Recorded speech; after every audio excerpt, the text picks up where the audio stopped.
Shalom warga kerajaan, selamat pagi. Kita bersyukur buat kebaikan Tuhan. Kita ada di hari Rabu hari ini. Senang sekali saya bisa meneruskan kembali apa yang sedang kita renungkan bersama-sama sepanjang minggu ini dari Yohanes pasal yang ke-15. Saudara, mari kita baca sama-sama ayat yang pertama dan ayat yang kedua. Saya akan bacakan bagi setiap kita. Saudara bisa mengikutinya dari layar saudara masing-masing. Yohanes pasal yang ke-15 ayat yang pertama dan ayat yang kedua. Demikian firman Tuhan. Akulah pokok anggur yang benar dan Bapakulah pengusahanya. Setiap ranting padaku yang tidak berbuah dipotongnya, dan setiap ranting yang berbuah dibersihkannya supaya ia lebih banyak berbuah. Saudara, saya yakin dan percaya setiap kita ketika membaca ayat 2, kita akan berpikir seperti ini, bahwa ranting yang telah ada di pokok anggur itu ketika tidak berbuah akan dipotong dalam bahasa Indonesia itu ya udah dipotong dan dibuang. Memang di ayat berikutnya, kalau kita baca di ayat yang di bawah, dikatakan bahwa ayat yang kelima, saya akan bacakan buat saudara 5 sampai yang ke-7 ya. Akulah pokok anggur dan kamulah ranting-rantingnya. Barang siapa tinggal di dalam aku, ia berbuah banyak, sebab di luar aku kamu tidak dapat berbuat apa-apa. Barang siapa tidak tinggal di dalam aku, perhatikan, barang siapa tidak tinggal di dalam aku, ia dibuang keluar seperti ranting dan menjadi kering, kemudian dikumpulkan orang dan dicampakkan ke dalam api lalu dibakar. Saudara perhatikan, ayat yang ke-6 dikatakan, barang siapa tidak tinggal di dalam aku, barang siapa tidak ada di dalam pokok anggur itu, mereka yang akan dibuang dan dibakar di dalam api. Tapi ayat yang kedua dikatakan di sana, firman Tuhan berkata, setiap ranting padaku yang tidak berbuah. Perhatikan, ada perbedaannya.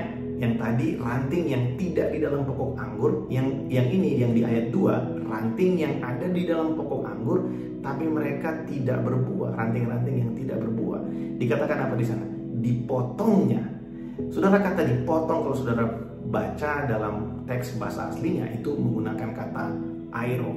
Kata airo itu memang berarti dipotong, tapi bukan dipotong untuk dibuang. Kata airo itu dipotong maksudnya dan diangkat ke atas, lift up, dan ditaruh di atas dahan-dahan yang ranting-ranting yang lain supaya bisa menghasilkan buah. Karena ketika pohon anggur itu semakin banyak buahnya, ada ranting-ranting yang jatuh ke bawah, dia turun ke bawah sehingga dia tertutup dengan ranting yang ada di atas sehingga tidak kena matahari yang membuat ranting itu tidak berbuah. Nah, sang pengusaha kebun anggur ini, dia mengambil ranting-ranting yang tidak berbuah tadi. Dia melakukan yang namanya airo, dipotong, dia lift up, taruh di atas supaya bisa kena matahari dan akhirnya menghasilkan buah.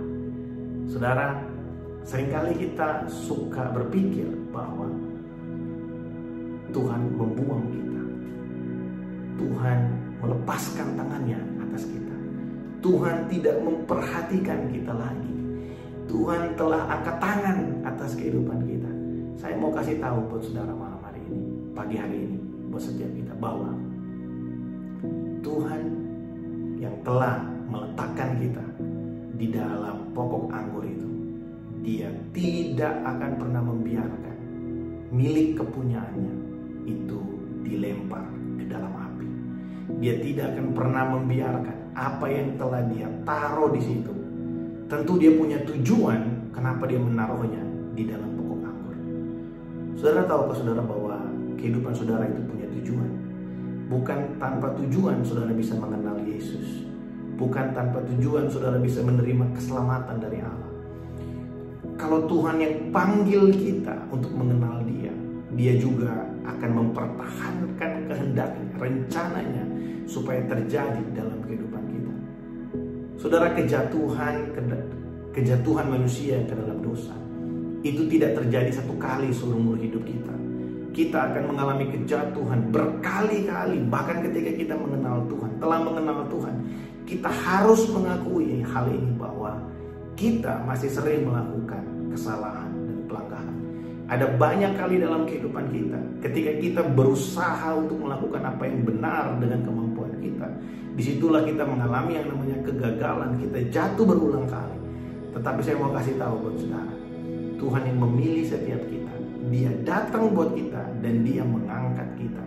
Ketika Dia melihat bahwa kita sepertinya telah jatuh ke bawah, yang Tuhan lakukan bukan menginjak kita yang ada di bawah.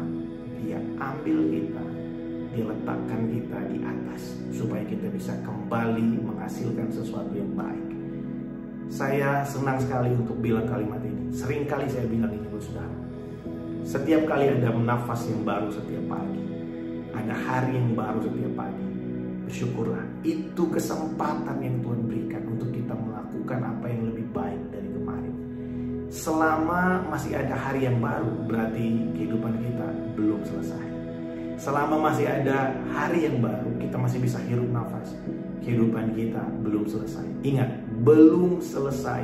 Kita suka cepat sekali judgment keadaan. Ketika kita jatuh dalam dosa, ketika kita mengalami sesuatu yang buruk, usaha kita bangkrut, keluarga kita berantakan, kita mulai berpikir, wah habislah kehidupanku, berakhirlah kehidupanku. No.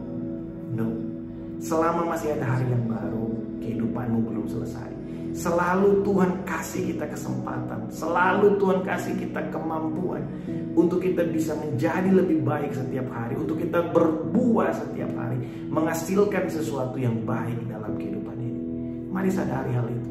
Kalau hari ini mungkin Bapak Ibu Saudara ada yang menyaksikan dan mungkin saudara sedang di tengah-tengah situasi yang merasa saudara dibuang Tuhan, saudara tidak dipedulikan Tuhan. Hey, Tuhan sangat menyayangimu. Buktinya Tuhan tetap kasih kesempatan. Di tengah-tengah ketidakpercayaanmu, Tuhan masih memberikan engkau hari yang baru.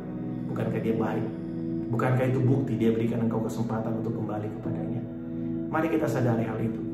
Dia yang adalah pemilik kebun anggur. Dia yang meletakkan kita di dalam pokok anggur itu. Dan apa yang Tuhan taruh di situ, tidak ada satu siapapun yang bisa melepaskannya dari sana. Karena Tuhan punya rencana atas kehidupan kita dan Dia mengasihi setiap kita. Mari tetap bergairah, bersungguh-sungguh dengan Tuhan.